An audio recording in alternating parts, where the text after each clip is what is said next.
আমরা জেনেছি যে বাঘারপাড়ায়, যশোরের বাঘারপাড়ায় বিএনপির নির্বাহী কমিটির সদস্য, কৃষক দলের নেতা টিএস আইয়ুবের প্রত্যক্ষ তত্ত্বাবধানে বিএনপির জাতীয় নির্বাহী কমিটির সদস্য এবং সুপ্রিম কোর্ট বার অ্যাসোসিয়েশনের বারবার নির্বাচিত সম্পাদক senior advocate barrister Ruhul Quddus Kajal এবং আমি নূরে আলম সিদ্দিকী সোহাগ, আমি যুবদলের সাবেক সহ আইন সম্পাদক কেন্দ্রীয় কমিটি এবং দক্ষিণ যুবদলের যুগ্ম আহ্বায়ক, আমাদের ছবি সম্বলিত একটি ব্যানার, সেখানে আমাদের বিরুদ্ধে অবমাননাকর কথা লেখা সেই মিছিলটি করেছে। ইতিমধ্যে আমরা জেনেছি মহিলা দলের নেতৃত্বে যে মিছিল হয়েছে, সেই মহিলা দলের সভাপতি সেক্রেটারি তারা বলেছে টিএস আইয়ুব আমাদেরকে ব্ল্যাকমেল করে ওখানে ডেকে নিয়ে পিছনে ঝাড়ু টাড়ু সেট করে এভাবে মিছিলটি করিয়েছে।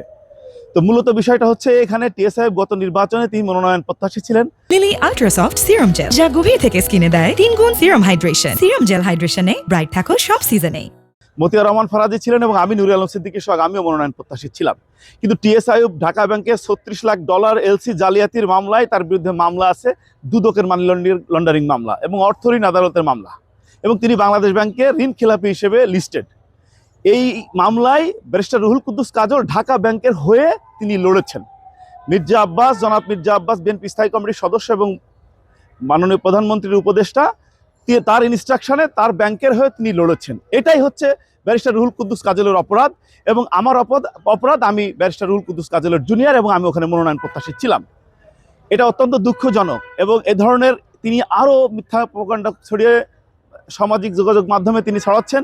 আমি এগুলো তীব্র নিন্দা এবং প্রতিবাদ জানাই, এবং অবিলম্বে দলকে বলবো সঠিকভাবে তদন্ত করে এবং দায়ীদের বিরুদ্ধে, যারা আজকের এই মিছিলে মহিলা দল, যুব দল, ছাত্র দল, স্বেচ্ছাসেবক এবং কৃষক দলের নেতৃবৃন্দ ছিল, তাদের বিরুদ্ধে অবিলম্বে সাংগঠনিক ব্যবস্থা গ্রহণ করার দাবি জানাবো। এই টিএস আইয়ুব ভাই আমাকে নিজেকে প্রস্তাব দিছে এবং স্যারকেও প্রস্তাব দিছে যে আপনি ঢাকা ব্যাংকের পক্ষে দাঁড়াবেন না, কত টাকা লাগে বলবেন, আর দাঁড়ালেও দাঁড়াবেন ঢাকা ব্যাংকের পক্ষে, কিন্তু আপনি সফট থাকবেন, অর্থাৎ ঢাকা ব্যাংকের পক্ষে হার্ট থেকে উনি লড়াই করবেন না, যেন টিএস আইয়ুবের পক্ষে যেন রায় আসে। এইটা উনি প্রস্তাব দিয়েছিলেন। এ ধরনের অনৈতিক প্রস্তাবে আমার সিনিয়র ব্যারিস্টার রুহুল কুদ্দুস কাজল রাজি হয় নাই, আমিও রাজি হয়নি। এ ধরনের প্রস্তাব আমি বলেছি অনৈতিক। আমরা তাকে সাজেশন করেছিলাম আপনি পুরো টাকা দিয়ে দেন, কারণ আপনার ব্যাংক জালিয়াতির ঘটনা, এখানে রিশিডিউল হবে না, নর্মাল ঋণ খেলাপিদের রিশিডিউল হবে, আপনার হবে না, সুতরাং আপনি নির্বাচন করতে পারবেন না। যদি চান তাহলে সম্পূর্ণ টাকা আপনাকে দিয়ে দিতে হবে। তিনি উল্টো পথে হেঁটে বারবার বিভিন্ন কোর্টে বাঁকা পথে হেঁটে উনি প্রার্থিতা ফিরে পেতে চেয়েছেন, বা উনি ব্যাংক ঋণ খেলাপি থেকে নিজের নাম বাদ দিতে চেয়েছেন, সেখানে ব্যর্থ হয়েছেন।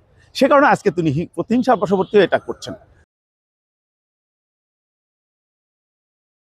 লিলি আল্ট্রাসফট সিরাম জেল, যা গভীর থেকে স্কিনে দেয় 3 গুণ সিরাম হাইড্রেশন। সিরাম জেল হাইড্রেশনে ব্রাইট থাকো সব সিজনে।